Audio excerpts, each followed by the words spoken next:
नमस्कार मित्रों, बहुत दिनों से मेरे दिल पर एक बोझ सा है, कर्ज जैसा प्रतीत होता है। इसको आज आपके साथ कुछ शेयर करके मैं उतार देना चाहता हूं। भाइयों, मैं हूं पृथ्वी आयलानी, सतना मध्य प्रदेश से हूं और मेरे 2 रिटेल के शोरूम हैं। ये वीडियो व्यापारी भाइयों के लिए है, रिटेलर्स के लिए है, होलसेलर के लिए है, मैन्युफैक्चर के लिए। ये वीडियो यकीन मानिए, अगर इसको बहुत ध्यान से सभी ने देखा तो यह आगे हमारे व्यापार की दिशा और दशा तय करेगा। और इस वीडियो के मार्फत से मैं आपको ईश्वर के बारे में बताना चाहता हूं। दोस्तों, हमारा एक छोटा सा जो दुकान था, हमारा एक सपना होता था कि हमारी दुकान ये थोड़ी सी बड़ी हो जाए, क्यों ना हम एक छोटा सा शोरूम खोल लें। उन दिनों हमारे पास स्कूटर भी नहीं था। स्कूटर लेने की भी कल्पना हम करते थे, लेकिन बड़ा डर लगता था, पैसा नहीं था। हमारे पास व्यापारी आते थे देसावर के, इंदौर के, दिल्ली के, मुंबई के, और वो आकर के हमसे बड़े बड़े व्यापारियों के लिए पूछती थी, इंक्वायरी। तो हम लोग उनको बैठा करके चाय पिलाते, पानी पिलाते,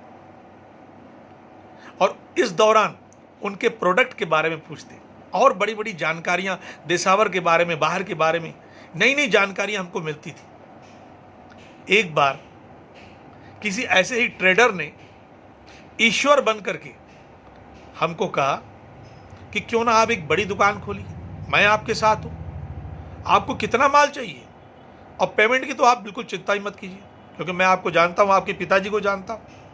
आप एक बार दुकान खोलिए, बस कहीं से भी पृथ्वी भाई आप किराए की दुकान ले लीजिए।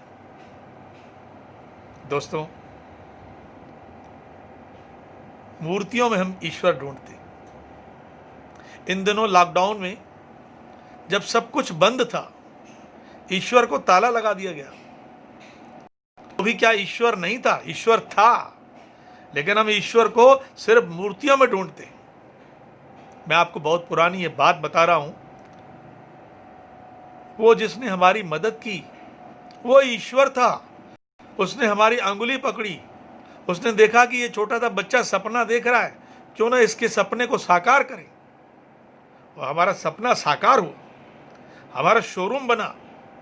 हम जो स्कूटर लेने की सोचते थे, कल्पना करते थे, हम बड़ी बड़ी कारों में घूमे, बंगले देखे, बड़ी बड़ी गाड़ियों में, हवाई जहाज में घूमे, और जो सपना था उससे भी ज्यादा सपना हमारा साकार हुआ। और उस सपने को साकार किया किसने? उस ईश्वर ने। और वो ईश्वर कौन था? वो ईश्वर था हमारा ट्रेडर, हमारा होलसेलर। आज इन अंधेरे भरे दिनों में वो बेचारा ट्रेडर, वो बेचारा मैन्युफैक्चरर हमको फोन नहीं करता कि कहीं हम फोन करें, कहीं भैया ये सोचेंगे कि कहीं पैसा मांगने के लिए फोन तो नहीं किया, क्योंकि उनको मालूम है कि हमारी स्थिति भी कोई अच्छी नहीं है। हमारे यहाँ ग्राहक नहीं आ रहा है, बिक्री नहीं है। लेकिन दोस्तों सोचिए, हम तो जैसे तैसे काम चला रहे हैं। आप जरा होलसेलर के बारे में सोचिए।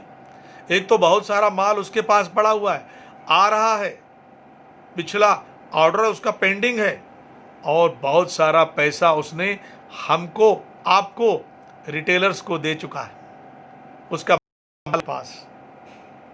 और भली बात समझ रहा है कि माल बिका नहीं। लेकिन मैं आपसे दूसरी ही बात कहना चाहता हूं। ये दिन बीत जाएंगे, ये अंधेरा खत्म हो जाएगा। कहते हैं कि जो दुखों के दिन होते हैं वो बड़े लंबे होते हैं, और सुखों के दिन यूं बीत जाते हैं। तो इंतजार करते हैं इन दुखों के बीतने का, लेकिन याद रखना, अपने ईश्वर का हाथ नहीं छोड़ेंगे, अपने होलसेलर का, अपने मैन्युफैक्चरर एक एक पैसा देंगे। आपको धन्यवाद देते हैं कि आपने हमको बनाया है। हम अपने ईश्वर को भूल नहीं सकते। कहाँ तक ये मन को अंधेरे चलेंगे, उदासी भरे दिन कभी तो ढलेंगे। कहाँ तक ये मन को अंधेरे चलेंगे, उदासी भरे दिन कभी तो ढलेंगे, कभी सुख कभी दुख यही जिंदगी है। ये पतझड़ का मौसम घड़ी दो घड़ी है, ये पतझड़ का मौसम घड़ी दो घड़ी है, नए फूल फिर से डगर में खिलेंगे, उदासी भरे दिन कभी तो ढलेंगे। फिर से बिक्री होगी, बहुत जल्द होगी, देखिएगा। धीरे धीरे धीरे धीरे हम उससे भी बड़े मुकाम को पाएंगे। याद रखना दोस्तों, अपने ईश्वर का हाथ नहीं छोड़ना, नहीं छोड़ना।